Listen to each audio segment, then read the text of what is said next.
Hello दोस्तों, good morning and welcome back. स्वागत है आप सभी का आपके अपने यूट्यूब चैनल पर। दोस्तों, पिछले वीडियो में हमने बात करी थी आवृतबीजी पादपों के अंदर जो पुष्प होता है उस पुष्प की संरचना के बारे में, स्ट्रक्चर ऑफ फ्लावर के बारे में हमने बात करी थी।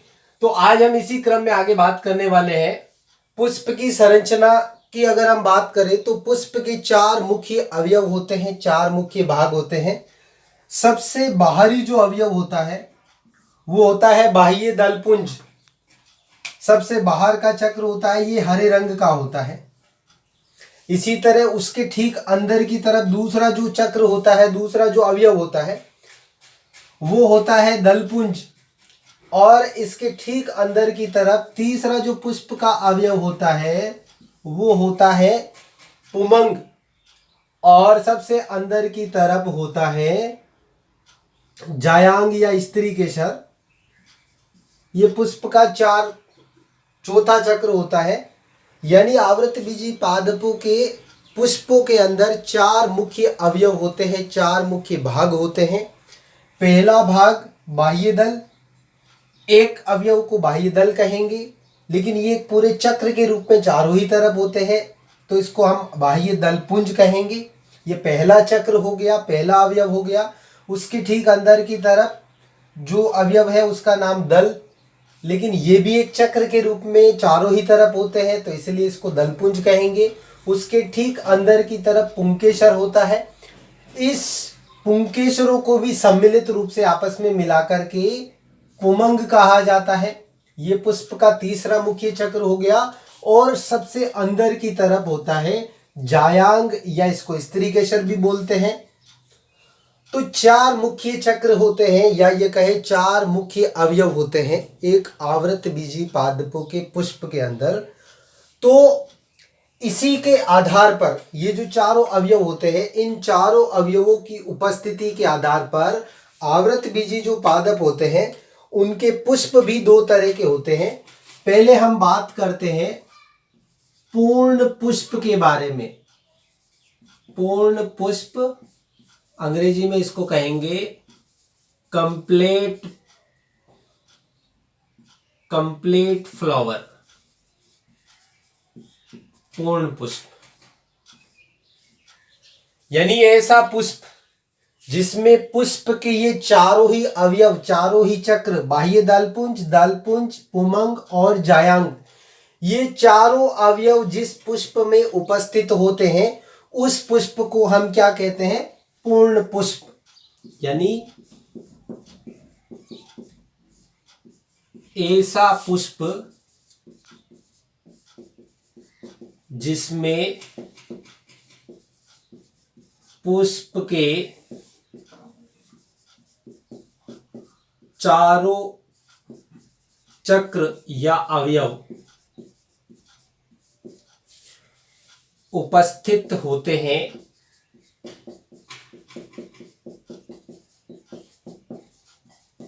पूर्ण पुष्प कहलाता है।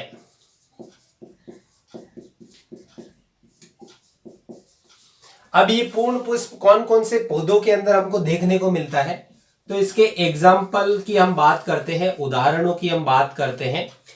ये देखने को मिलता है हमको गुड़हल के अंदर,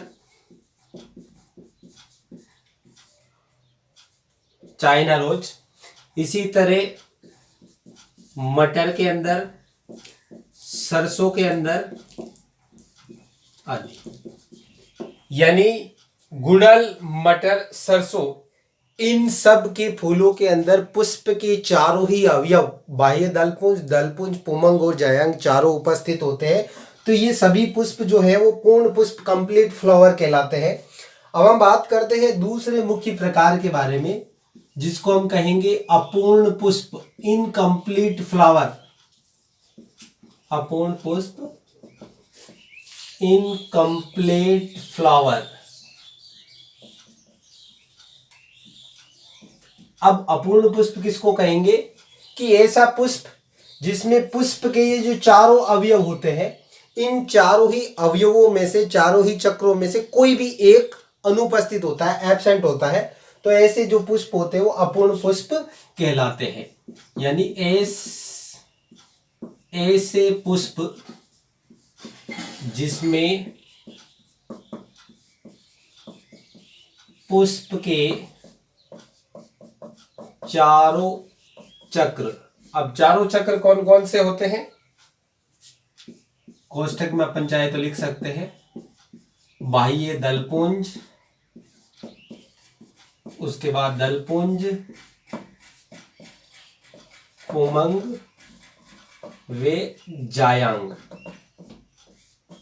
यानी चारों चक्र में से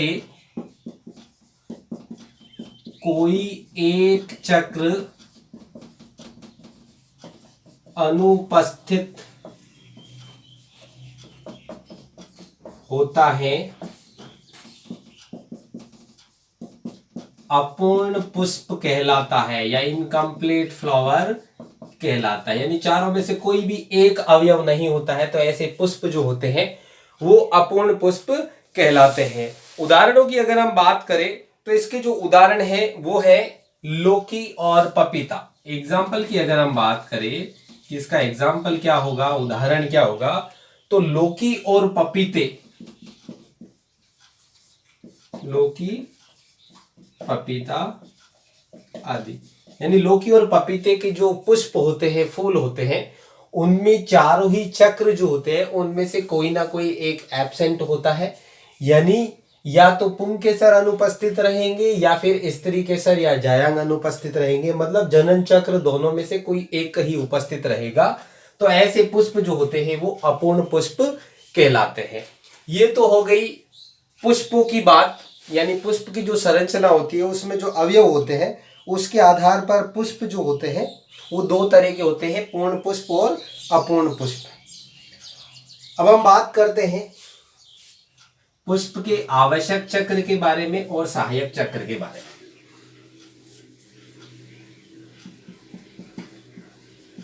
पुष्प के आवश्यक, या इसकी जगह हम जननशील शब्द भी प्रयुक्त कर सकते हैं,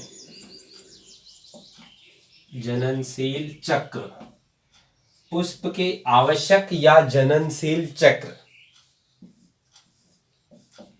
यानी आवर्त बीजी पादपों के पुष्प के जो चार मुख्य अवयव होते हैं, बाह्य दलपुंज, दलपुंज, पुमंग एंड जायांग, ये जो चार अवयव होते हैं उन चार अवयवों में से सिर्फ पुमंग और जायांग यानी पुंकेसर और स्त्रीकेसर दोनों जनन की क्रिया में भाग लेते हैं।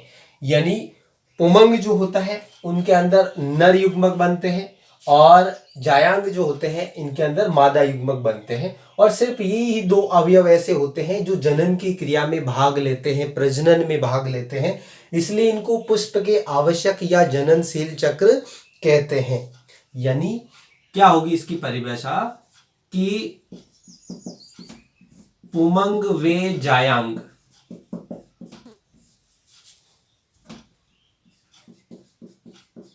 जनन की प्रक्रिया में भाग लेते हैं, अतः इसे पुष्प के आवश्यक या जननशील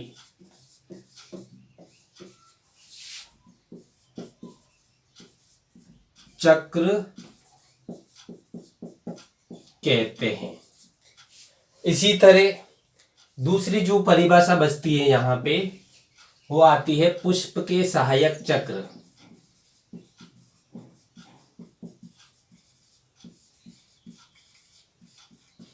पुष्प के सहायक चक्र यानी बाह्य दलपुंज और दलपुंज ये जनन की क्रिया में भाग तो नहीं लेते हैं लेकिन एक पुष्प के अंदर उपस्थित जरूर होते हैं, और जब पुष्प कलिका अवस्था में होता है तो बाह्य दलपुंज और दलपुंज जो होते हैं इस पुष्प के जनन अवयवों की यानी पुमंग और जायांग को चारों तरफ से घेरे रहते हैं और इसकी सुरक्षा करने का काम करते हैं।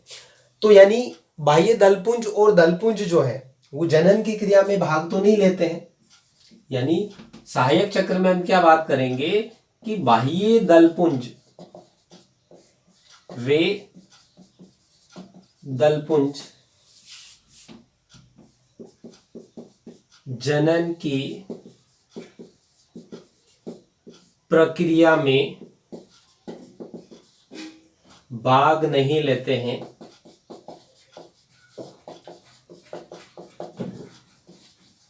अतः इन्हें पुष्प के सहायक चक्र कहते हैं। यानी बाह्य दलपुंज और दलपुंज जनन की क्रिया में भाग नहीं लेते हैं तो इनको हम सहायक चक्र कहते हैं। जो जनन की क्रिया में भाग लेते हैं उनको जननशील या आवश्यक चक्र कहते हैं। अब बात करते हैं एक और डेफिनेशन की, जिसका नाम है पुष्पीय विभज्योतक। पुष्पीय विभज्योतक के बारे में बात करते हैं। लास्ट डेफिनेशन है इस चैप्टर की, पुष्पीय विभज्योतक। पुष्पीय विभज्योतक किसको कहेंगे कि कोई भी पादप जब जनन अवस्था के अंदर प्रवेश कर जाता है तो जनन अवस्था में प्रवेश करने के बाद, जैसे मान लीजिए ये कोई पादप है, इस पादप की यहाँ पे सबसे ऊपर का जो हिस्सा होता है जड़ और तने के, वहां पे होता है शीर्षस्थ विभज्योतक।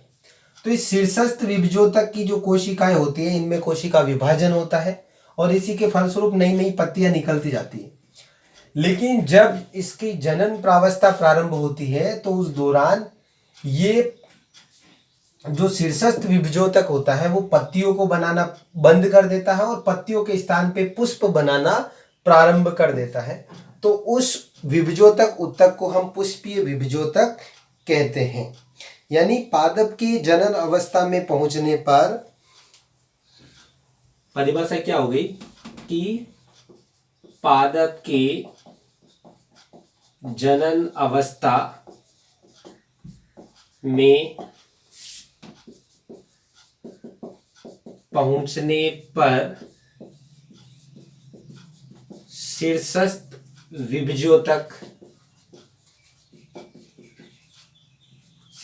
विभज्योतक पत्तियों को बनाना या पत्तियों के निर्माण को रोक देता है। पत्तियों के निर्माण को रोककर पुष्प बनाना प्रारंभ कर देता है, उसे पुष्पीय विभज्योतक कहते हैं। उसे पुष्पीय विभज्योतक कहते हैं। तो पहला लेसन कंप्लीट हो गया है। इस लेसन के जो भी बचे हुए पाठ्य पुस्तक के पीछे के जो प्रश्न हैं अनसॉल्व क्वेश्चन, उनको हम नेक्स्ट वीडियो में सोल्व करेंगे। तब तक इस लेसन के जो भी टॉपिक आपके इनकम्प्लीट हैं उनको आप नोट्स के रूप में लिख ले एक साथ, और मिलते हैं अगले वीडियो में, और उसमें हम सोल्व करेंगे इस लेसन के सारे पीछे बुक के जो अनसॉल्व क्वेश्चन हैं उन सबको हम सोल्व करेंगे। उम्मीद करता हूँ ये वीडियो आपको पसंद आया होगा। तो इस वीडियो को अपने सभी मिलने वाले दोस्तों के साथ, मित्रों के साथ शेयर करें और घर पे रहे अपने और अपने परिवार का ख्याल रखें, पढ़ते रहें। जय हिंद।